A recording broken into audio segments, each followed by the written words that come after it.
નમસ્કાર, આપ જોઈ રહ્યા છો બીટીવી ન્યૂઝ ગુજરાતી. હું છું અંકુર રાબેલ. સમાચારની શરૂઆત કરીએ.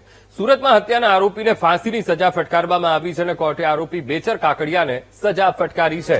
ધંધાકીય અદાવતમાં નિર્મમ હત્યા કરી હતી બેચર કાકડિયાએ. આરોપીએ કટરથી ગળું કાપી હત્યાને અંજામ આપ્યો હતો.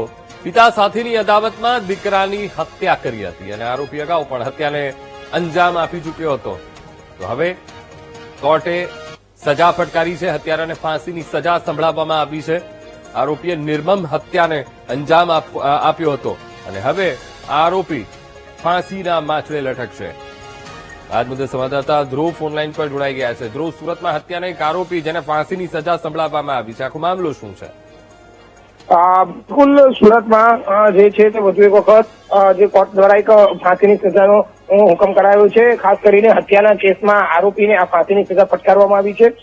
સુરત કોર્ટ દ્વારા આ એક મહત્વનો ચુકાદો જે છે તે આપવામાં આવ્યો છે. આરોપી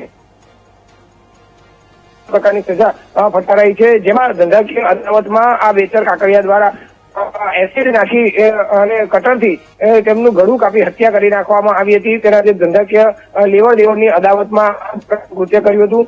પિતાની સાથેની અદાવતમાં આ પુત્રએ હત્યાની અંજામ આપ્યો હતો. ત્યારે આરોપી દ્વારા અગાઉ પણ હત્યા જેવા ગુનાઓને અંજામ આપી ચૂક્યો હતો, જેને કોર્ટે આ વખતે કડક સજા ફટકારી છે, જેમાં સજા કાપી આવ્યો હોવા છતાં ત્યારબાદ આ પ્રકારની હત્યા કરતા આખરે જે કોર્ટ દ્વારા જે છે તેને આરોપીને ફાંસીની સજા ફટકારી છે અને એક મહત્વનો ચુકાદો આપ્યો છે. જી બિલકુલ ધ્રુવ, સમગ્ર માહિતી સાથે જોડાવા બદલ આપનો આભાર.